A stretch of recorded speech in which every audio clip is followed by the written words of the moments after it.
Welcome to State Department Live, the State Department's new online interactive video conversation. We're delighted to welcome participants and viewers from all over the United States, thanks to our co-host, the U.S. Global Leadership Coalition. We're happy to welcome the Deputy Secretary for Resources and Management, Mr. Thomas Nides, who will be discussing the national security budget. Now, participants should submit their questions at the bottom of the window that is titled Questions for Deputy Secretary Nides. And go ahead and start submitting your questions in now, and over the next 30 minutes, we're going to get to as many questions as possible. So, Mr. Nides, thank you for joining us, and we'd just like to open with any remarks you may have. Well, first of all, I want to tell my friends at USGLC how spectacular organization they have. They got a great leader in Liz Schreier, who's been my friend for many years.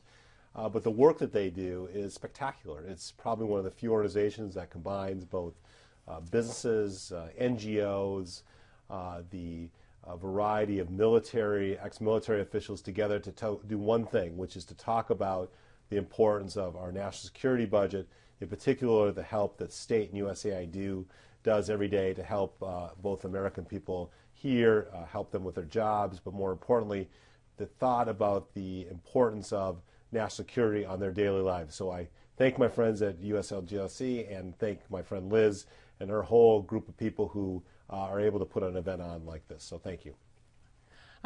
For our first question, we'll go to the USGLC. And their question is, Secretary Clinton has recently been talking about economic statecraft, emphasizing that our national security and our economic prosperity are fundamentally tied in today's global world. And you come from a strong business background, so why is this important to American business? Well, let's be clear. Right now, it's all about jobs. It's about getting Americans back to work together, and getting them back to work is a very important part of what we do here at the State Department. It's not intuitive, but be clear, one of the things that we need to do as a government is to make sure that the markets are open and that the people that work at this building understand that we are the ambassadors to the world, and we work hand in hand with U.S. companies, with diplomats, working on issues of importance to the U.S. economy every day. And so one of our important parts of what Secretary Clinton has told us to do and to focus on is to make sure every day we wake up and think about how we improve the American economy, how we use statecraft in a way that that statecraft is allowed to push our agenda forward on economic development. And so what we do every day around the world is diplomacy. But as Secretary Clinton talks about, is the 3 Ds: diplomacy, development, and defense. But the diplomacy and the development piece are critically important to job creation here in the United States. So working with organizations around the world, local chambers of commerce, but more importantly, with our diplomats being in the forefront of speaking about the United States is critical to job growth here at home. Our next question is a two-part question from the U.S. Advisory Commission on Public Diplomacy. State is arguably the leading organization formally responsible for preserving and strengthening the credibility of and public trust in the United States. So first part is, how is the importance of this role being explained to budget decision makers in Congress? But also, what steps have been taken to develop a better understanding regarding how credibility and trust are developed?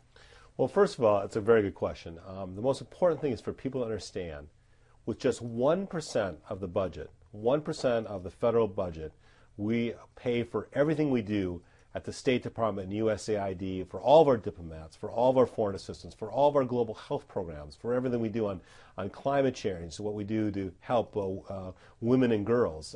The activities of this department and the men and women, the foreign service officers, the civil service officers, the locally engaged employees are operating, and in my view, on 1% of the federal budget, in which I should say as a former business person, it's a pretty good return on our investment. So I constantly, as Secretary Clinton is doing, is reminding the members of the Congress of the importance of our budget, but most importantly, to understand the value they're getting from what we're doing. And I think you just need to spend a few minutes in this building, or quite frankly, with the men and women in Afghanistan or Iraq or Pakistan or in Asia and in Europe, and spend time with our diplomats, and you'll quickly realize that the investment that you're receiving for 1% of the budget is significant. So That's the message we're telling people. It's getting through. We have bipartisan support for what we do here. I mean, there are friends of ours, such like Lindsey Graham and Richard Lugar, and people who are both Democrats and Republicans, liberals and conservatives. They understand the importance of supporting the State Department and USAID, but most importantly, understand the value proposition. So every day, I wake up and think about how I present it. The good news is I've got a lot of support in doing so, and I think we're during tough budget times, no question about that. But I think we are we're very focused on making sure they get the message, and I think it's getting through. I'd like to just remind our participants to go ahead and at the bottom of their window, go ahead and start submitting in their questions, and then we'll move along. Another question now is, how does the military's withdrawal of troops from Afghanistan and Iraq impact state and U.S. aid? Well, it's very interesting. As you know, the State Department is about ready to launch the largest military-civilian transition since the Marshall Plan. And it's not without its challenges, but we're ready. We have got an unbelievable group of people and leadership of people like Pat Kennedy, who's our Undersecretary for Management, and Jim Jeffrey, who is our ambassador, and my Chief of Staff, Stephanie Sullivan, who is spending time working with the likes of Ambassador Pat Haslick to basically send a very strong message about this is a different mission than we had when the military was there. As you know, under the agreement that we had with the Iraqis, that our security arrangements change at the end of this year. So our troops, our approximate 50,000 men and women, will be leaving Iraq, and the State Department will be stepping up their mission. It's a civilian mission. It's what the Iraqis want. That's what we want, and we will have a huge impact. It's a challenge. I think we're up to the challenge, and I know we're up to the challenge, but we understand the importance. Way too many lives were lost, way too much money has been spent. We need to make sure that we are there. We're there for the long haul and to make sure we have a very robust diplomatic presence. In Afghanistan, we are, as you know, the President Obama has announced that we will be withdrawing troops as we begin the transition between now and 2014.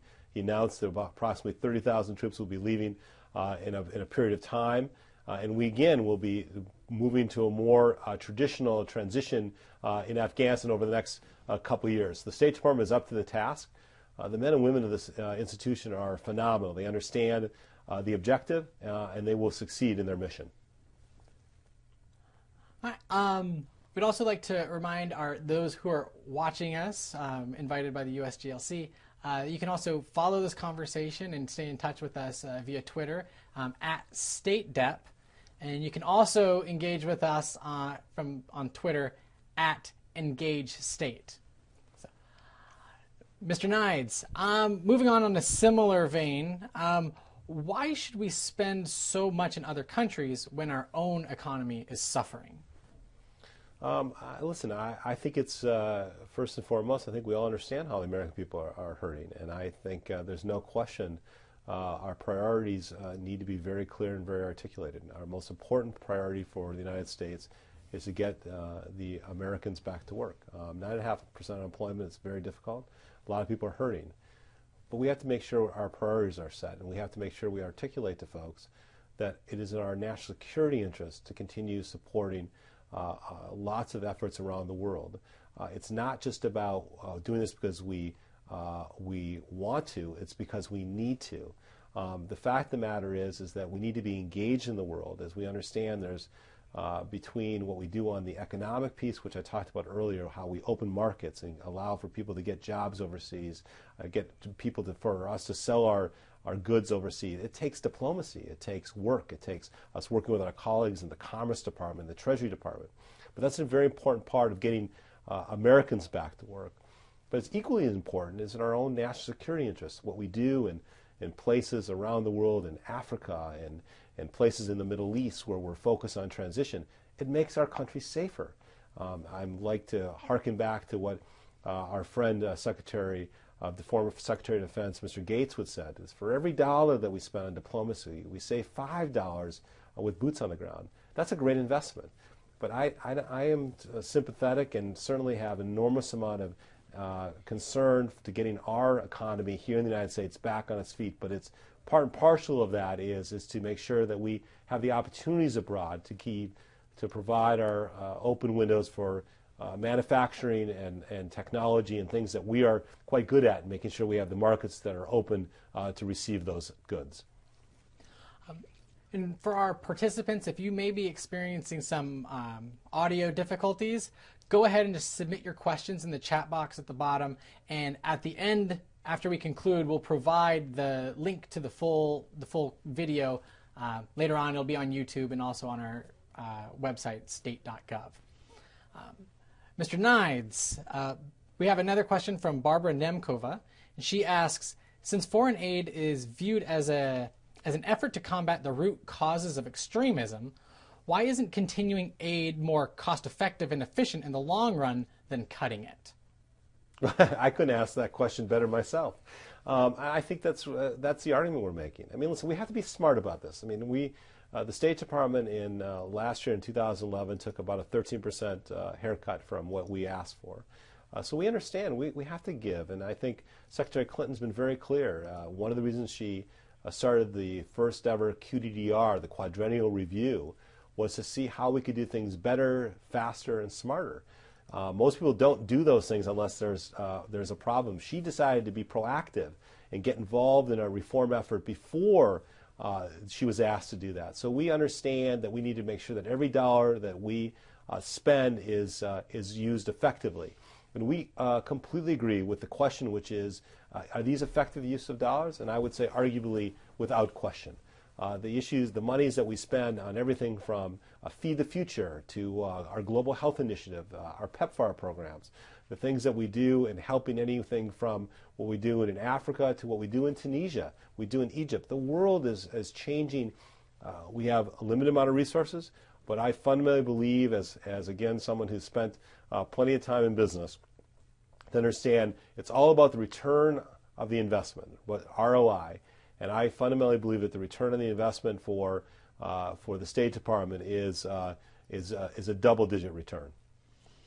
Our next question comes from Rolf Rosenkrantz. There are fears that USAID's operating expenses will be cut up to 50%. What different scenarios are you anticipating, and how would you allocate the limited funds under each of them? Well, first, I don't believe that will happen.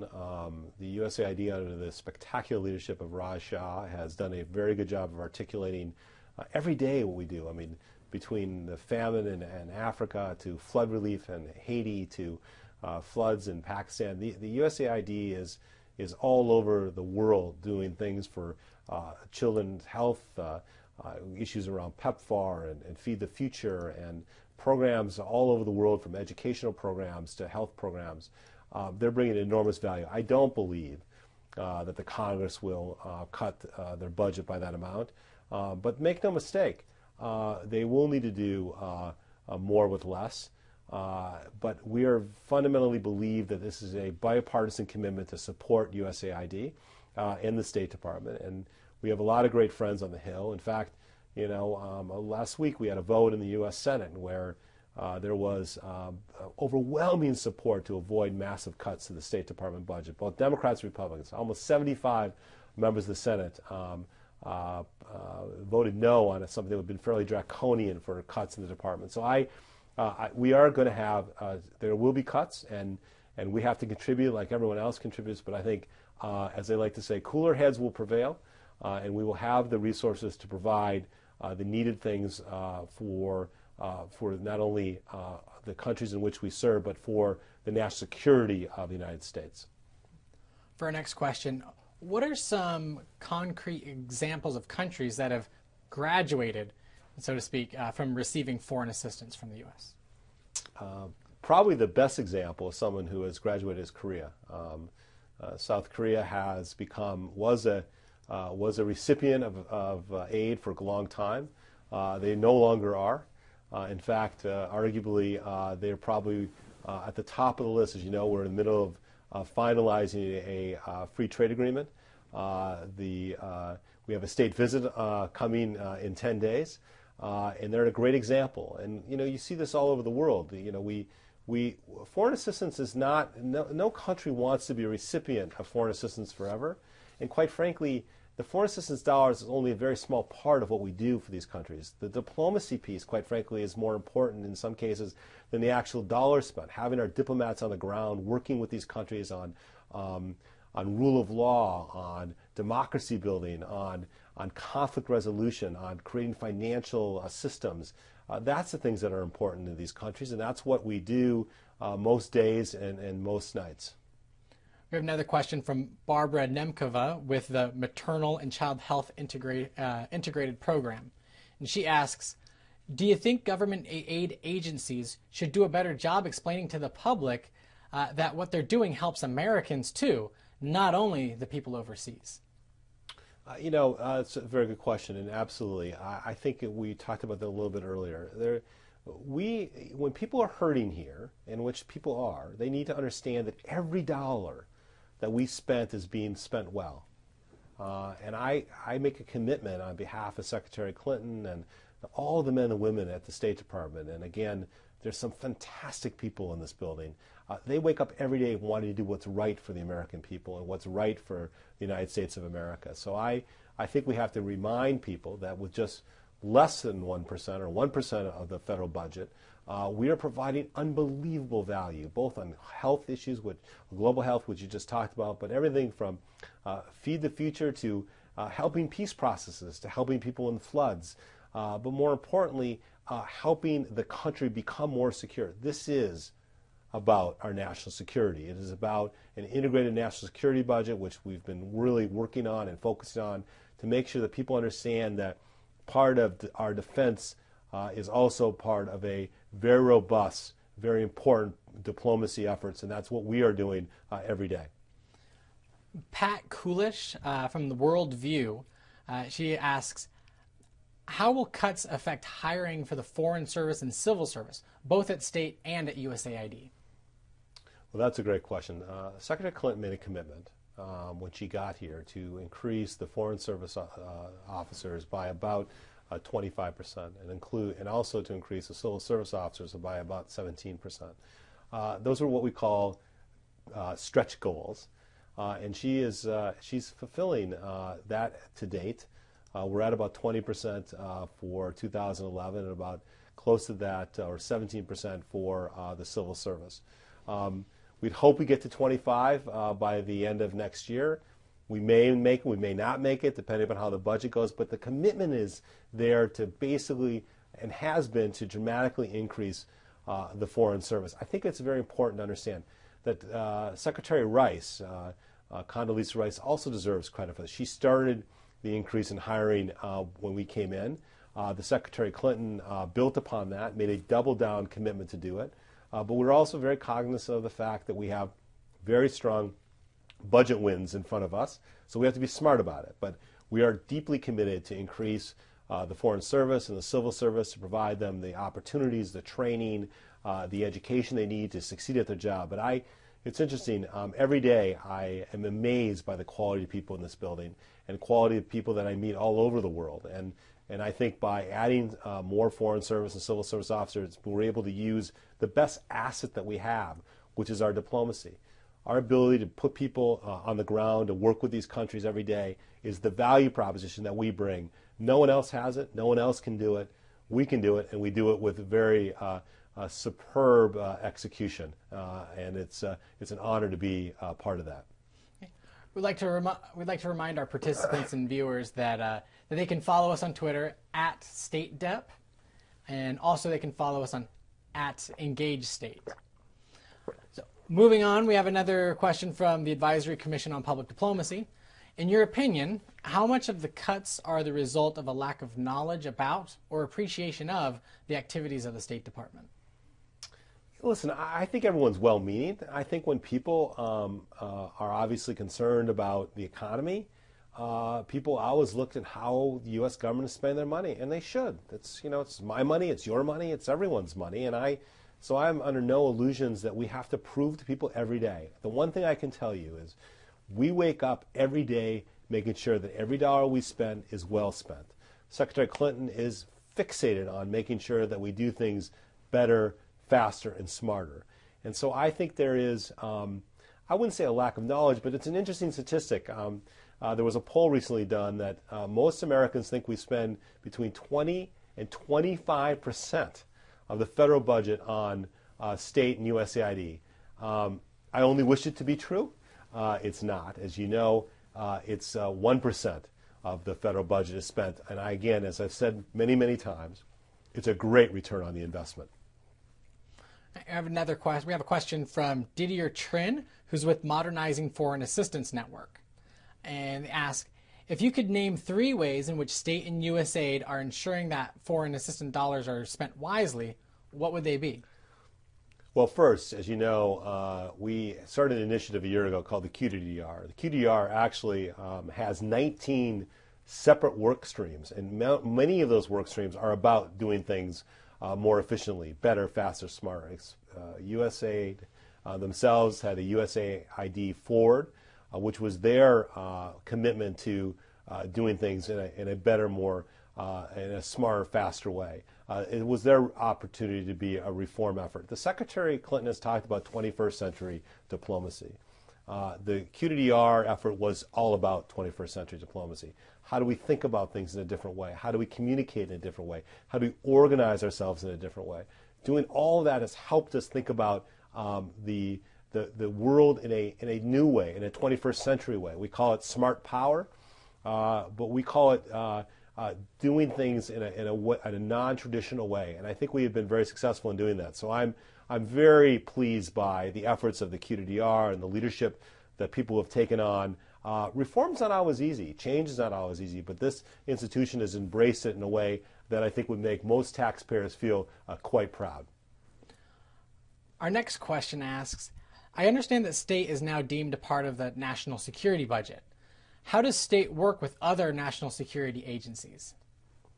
Well, that's actually a good question. We, as you know, about 2 years ago, under the leadership of Jack Lew, he took my job. He probably did a much better job than I'm doing, but he went on to become the OMB director. He talked about this with Secretary Clinton about the need to combine the State Department, USAID's budget in a national security framework. And with the leadership of individuals like Liz Schreier, we really made the case, and quite frankly, we're successful in doing that. It's not just about a national security budget. It's about how the State Department and the DoD work together. The Department of Defense and the State Department has, under the leadership of both Secretary Clinton, former Secretary Gates, and now Secretary Panetta, realized that we're a partnership. We work closely together in Afghanistan and Iraq and Pakistan, the frontline states. But we obviously have our prerogatives, which we need to protect. But that does not mean we shouldn't be working together. And when we talk about the State Department, USAID, we talk about it in a way, we talk about it as national security. It's not just about defense, as I pointed out to you. It's about defense, diplomacy, and development, all part of it. It was Bob Gates who said in testimony that every dollar that we spend at the State Department is worth $5 of savings, which means that they don't have to put boots on the ground.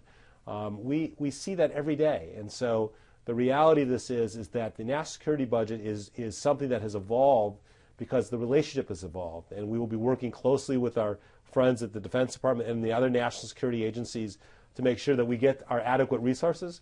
I have no doubt that Secretary Clinton and with the leadership of the department will be very much focused on making sure that we have an integrated operation, more importantly, to make sure that people understand the importance of the State Department and USAID in the context of the national security budget.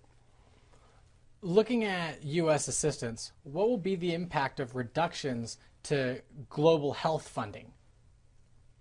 Well, it's a serious issue, and I think you have to, as you know, we about 2 years ago when we announced the Global Health Initiative, that is obviously an initiative that included the PEPFAR initiative, work that we were doing on children and girls, as we did also areas around malaria, and areas that the Global Health Initiative focused on. We are, concerned about it, and as Raj Shah has talked about, we're very much concerned about massive cuts in this area. I feel confident that at least specifically on the PEPFAR dollars, that there is a bipartisan support for PEPFAR. I give former President Bush lots of credit for a starting initiative, but quite frankly, what we've done, we've now taken that initiative and that platform and built upon it.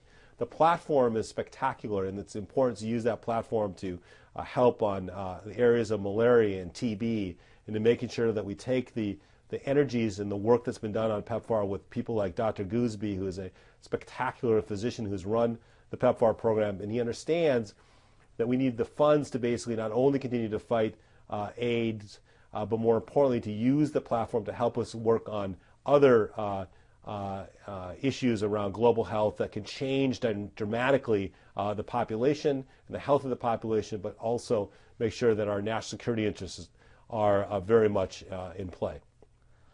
On the same line of questioning, but a little bit more specific, how will cuts to food security funding and food aid affect the response to the famine in the Horn of Africa?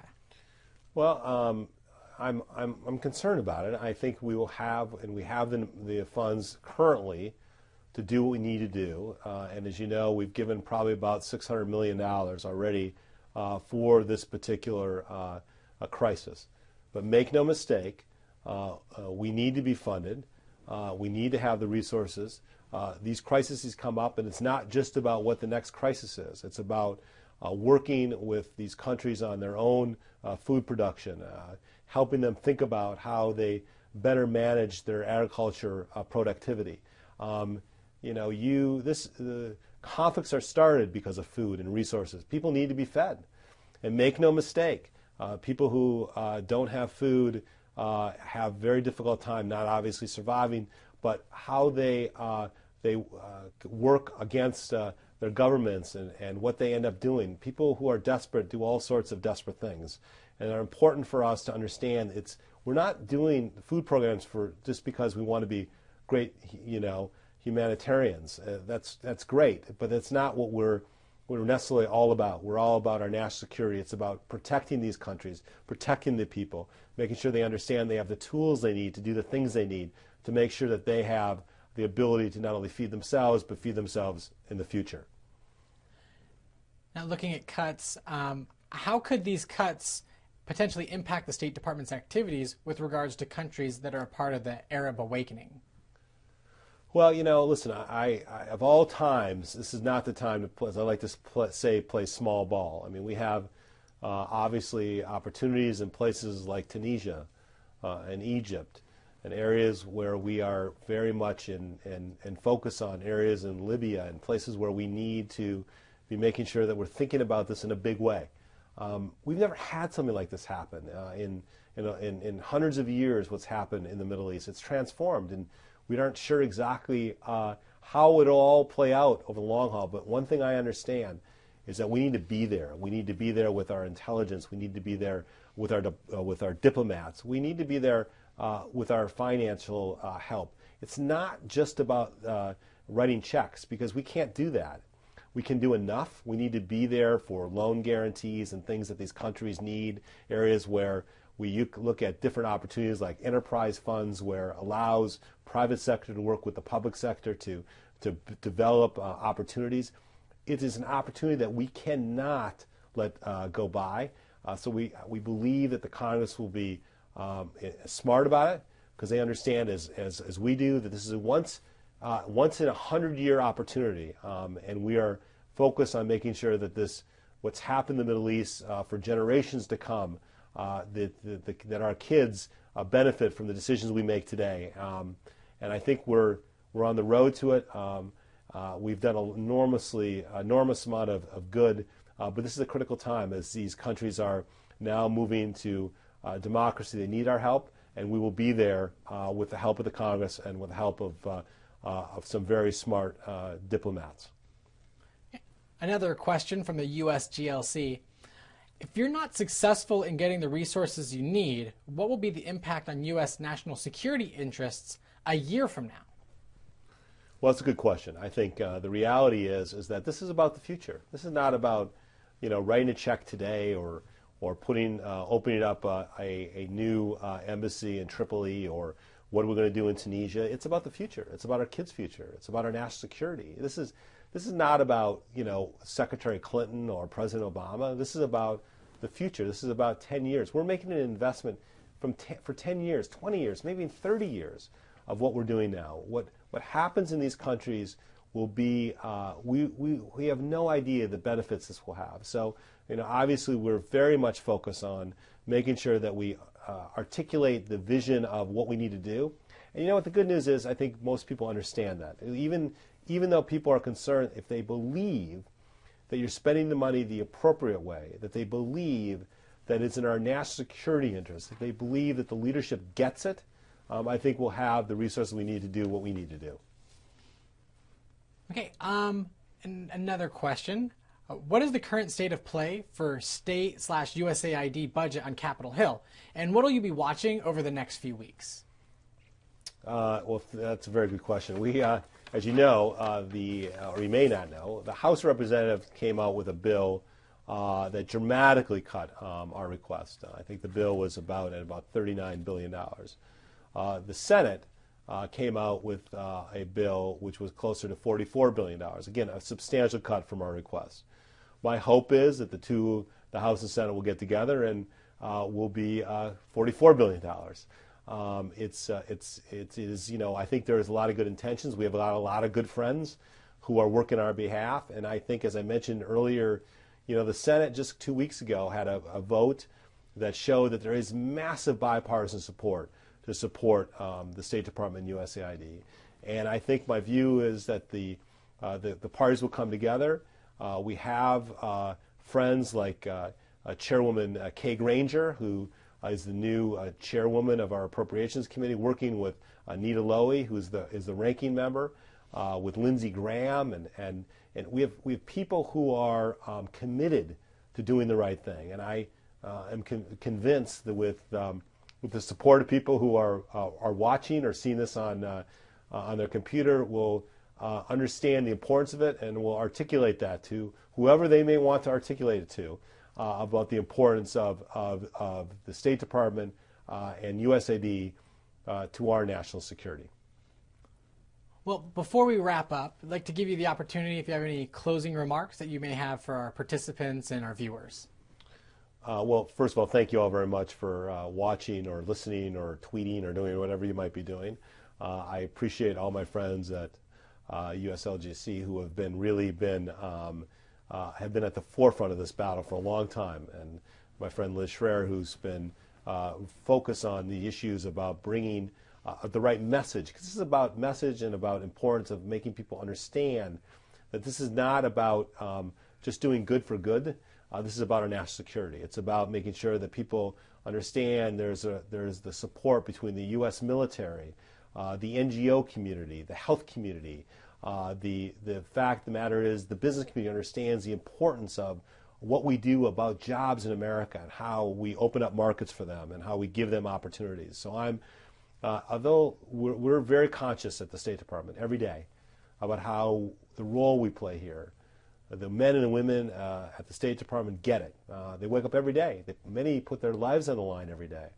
I was in Afghanistan just a month ago and just saw the commitment of our people sitting hand in hand, shoulder to shoulder with men and women of the military, and I see the commitment. But as I like to say, I'm kind of a bottom line kind of guy.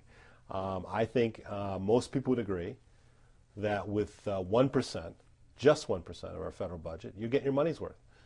Even though it's tough, even though it's hard, I think people understand what we do every day for them is well worth the money, but they should understand that we're committed to making sure we do it the right way. So I want to thank everyone for watching, and thank you for putting this on. Well, that's our time. Again, I'd like to thank our participants and viewers, and especially Deputy Secretary Nides for joining us today. And especially for those who are experiencing any technical difficulties, you can continue the conversation on Twitter at StateDep and also at EngageState. And keep an eye out on our Dip Note blog, where we'll follow up on any questions that weren't able to get to today. Thank you for your time.